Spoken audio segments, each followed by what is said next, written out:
નમસ્કાર ખેડૂત મિત્રો ગામડિયો ખેડૂત ચેનલમાં તમારા બધાનું સ્વાગત કરું છું। અને મિત્રો આજે તમને એક વાત કહેવાની છે આપણે ચોમાસા પાક વિશેની, તો તમે જરૂરથી સાંભળજો અને વિડીયોને જરા પણ સ્કીપ ના કરતા, જેથી કરીને તમને બધી માહિતી બધી વાત કહી શકું। તો જરૂરથી સાંભળજો એવી મારી નમ્ર વિનંતી છે। તો હવે આપણે વાત કરી તો ચોમાસું પાકની। ચોમાસું પાકમાં આપણે ગમે તે પાક વાવી શકીએ, આપણને જે અનુકૂળ થાય એ આપણે તમે પાક વાવો, તેને ઉછેરો અને તે પાકને વેચી અને સારા એવા પૈસા કમાઈ શકો। તો આપણે અત્યારે ચોમાસા પાકની અંદર આપણી જ વાત કરી તો આપણે વાવેતર કરેલું છે અત્યારે મગફળીનું। મગફળીની હમણાં તમને ક્લિપ નાખવા આગળ તમે જોજો મગફળી કેવી આપણે સરસ મજાની ઉગી ગઈ છે।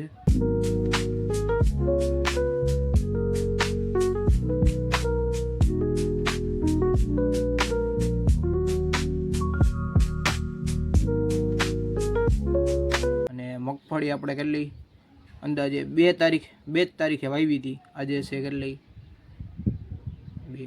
2 3 4 5 6 7 8 9 10 11 ને 12, જે 12 તારીખે એટલે કે 11 દિવસની મગફળી થઈ છે અને મગફળી હાઈ ક્લાસ ઉગી ગઈ છે। અને પહેલી વાત તો એ આપણે મગફળી વાવી બરાબર અને રખોલે ના જાય, મગફળીની હાવ દેવાઈ જાય, એટલે કે મગફળી ખાઈ જાય।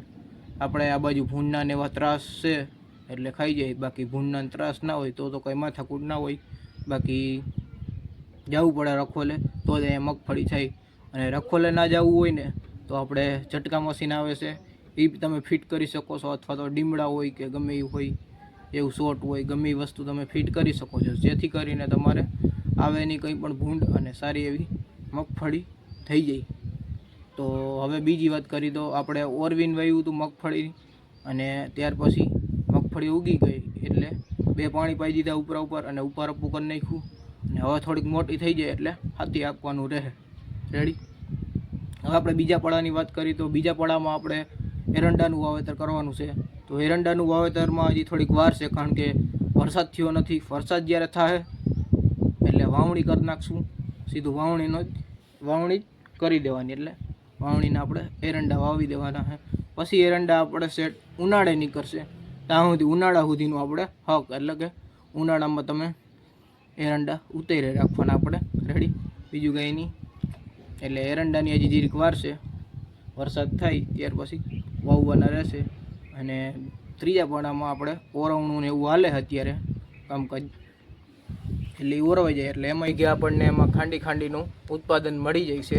1 વીઘો હોય તમારે એટલે 1 ખાંડી મગફળી થાય, એવી રીતના આપણે 10 વીઘા વાવીએ છીએ એટલે 10 ખાંડી આપણને ઉત્પાદન એમાંથી માંડવીનું મળે છે। અને હવે આપણે ઘરની વાત કરી, ઘરનું ખેતર છે આપણે અત્યારે, આ મેં તમને કીધું 3 પાડા એ આપણે ભાગ્યું વાવી છે, અને 10 વીઘા આપણે ઘરનું પડવું છે, એમાં આપણે વાવી છે સોયાબીન એ માટે વાવી છે કે આપણી પાસે અત્યારે પાણી નથી, એટલે કે બોર આપણે નથી હજી ખેતરમાં, એટલે આપણે ચોમાસું જ પાક વાવી છે। એટલે ચોમાસું પાકમાં આપણે આ શું કે સોયાબીન વાવી છે। સોયાબીનમાં તમારે કાંઈ ઉપાધિ નહીં, ચોમાસું પાકમાં તમે બેસ્ટ સોયાબીન વાવી શકો છો, એ પાક કહી શકાય, અને તમે એ વાવી શકો છો। ચોમાસુમાં આપણે સોયાબીન વાવી દો એટલે વાવી દીધું ચોમાસામાં રેડી, એટલે પછી વરસાદ થાય એટલે પાણી તો પીવાય જાય, તમારે ખાલી એક નેદવાનું અને હાથી ફેરવવાનું, બસ એવા જ 2-3 કામ કરવાના, અને ઉરિયા નાખવાના, બસ એવું જ કામ કરવાનું, એટલે સોયાબીન તમારું પાકી જાય, અને પછી વાઢીને થેસરમાં ગળકાવી દેવાનું, એટલે સોયાબીન તમારા ચોખ્ખા પૈસા મળે એમાંથી તમને। એટલે ઘરના ખેતરમાં આપણે સોયાબીનનું વાવેતર કરવાના છે, એ થોડીક હજી વાર છે, કારણ કે એ આપણે વરસાદ થઈ જાય ત્યાર પછી જ વાવવાના હોય છે। એટલે વાવણી હવે થઈ જાય એની વાઈટ છે, આપણે બધાને વાવણી થઈ જાય એટલે બધી વાવી દેવું પાછું, બાકી વાવણી થઈ જાય અને વરસાદ પડશે એટલે આગળ જે તમને બતાવી ક્લિપ મગફળીની, એ મગફળી તો તમે જોજો કેવી ભાગે, પછી વરસાદ થઈ જાય ને એટલી જ વાર છે, પછી જોવો એ ભાગે। પછી આપણે તમને બીજી વાત કહી તો એ કે ચોમાસા પાકની અંદર તમે ગમે એ પાક વાવો, તમને અનુકૂળ થાય, મેં તમને કીધું એ રીતનું, તો તમે શાકભાજીનું પણ વાવેતર કરી શકો છો, જેમ કે આપણે ગુવાર હોય, ભીંડો હોય, ટમેટી હોય, એવા ગમે એ રીંગણા હોય, ગમે તેવા અન્ય પાકો તમે વાવી શકો છો, અને એમાંથી તમે ઉછેરી અને પૈસા કમાઈ શકો છો। તો તમે એવી રીતના પણ તમે કરી શકો છો, તમારી જમીન અનુકૂળ એ પાકને લાગતી હોય એવો પાક તમારે વાવવાનો, એમાં તમને બમણું ઉત્પાદન જળી રહે મળી જાય. એટલે જો તમારે કપાસનું વાવેતર કરવું હોય તો કપાસનું વાવેતર પણ કરી શકો છો, પણ અમે તો આ બાજુની સાઈડ કપાસનું વાવેતર નથી કરતા, કારણ કે કપાસમાં આપણને ઓછું ઉત્પાદન મળે છે અને બગડી જાય છે ને એવું બધું વાંધો રહે છે, એટલે આપણે કપાસનું વાવેતર નથી કરતા. આ બાજુની સાઈડ આપણે મગફળી અને સોયાબીન, બસ એ બે પાકનું વધુ ઉત્પાદન થાય છે, એટલે આપણે એ જ પાક બધા વાવે જ છે મોટે ભાગે, અને એરંડા બસ ત્રીજો પાક. એટલે આ 3 પાકનું વધુ ઉત્પાદન મળે છે, એટલે એ બધા વાવે છે અને આપણે એ પાક વાવી છે. અને કપાસમાં બધું વાંધો રહીએ એવું, એટલે કપાસ વવાય છે, એવું નથી કે નથી વવાતો, પણ વવાય છે, પણ ઓછી માત્રામાં વવાય છે. એટલે કપાસ વાવવું હોય તો વાવી શકો છો તમે, પણ એમાં બહુ ઉત્પાદન ના મળે. મગફળી, એરંડા, કપાસ કે સોયાબીન કે એવા પાક તમારે એકય ના વાવવું હોય ને તો તમને સાચી સલાહ દઉં, તો તમે બગીચો રાખી લ્યો અથવા તો ખુદનો બગીચો કરો, અને બગીચાની અંદર આપણે ખાલી ફળ જ વાવવાના. જેમ કે આપણે માની લ્યો કેરી વાવી શકો, પછી રાવણા વાવી શકો, ચીકુ વાવી શકો, જામફળી, સીતાફળી, એવા તમે પાક વાવો અને એને પછી તમે ઉછેરો અને એમાં ઉત્પાદન તમને સારું જડી રહે. કારણ કે ફળમાં અત્યારે સારામાં સારું છે કેરીના વાવેતર કર્યા હોય, કેરીનું આખું બગીચો વાવ્યો હોય, એમાં ઘણી એવી કેરીઓ વેચાય છે અને એમાં સારું ઉત્પાદન તમને મળે. એટલે ખેડૂતમાં તમે કંઈક નવું કરો તો જ તમે આગળ આવી શકો, બાકી તમે જૂનું કરો તો તમે ક્યારેય આગળ આવી શકો નહીં. તમારે ખાલી ઘર પૂરતું હાલે રાખે, બાકી તમે ક્યારેય આગળ આવી શકો નહીં. એટલે કંઈક અલગ કરવાનું, અલગ વાવેતર કરવાનું. બધાય આ વાવેતર કરતા હોય તો આપણે કંઈક અલગ વાવેતર કરવાનું, એટલે આપણને એમાં બમણું ઉત્પાદન જડી શકે. એવું નહીં કે ફરજિયાત જડે, તમને ક્યારેક નહીં જડે અને જડે ત્યારે તમને માલામાલ કરી દે. એટલે ક્યારેક અલગ વાવેતર પણ કરવું જોઈએ તમારે.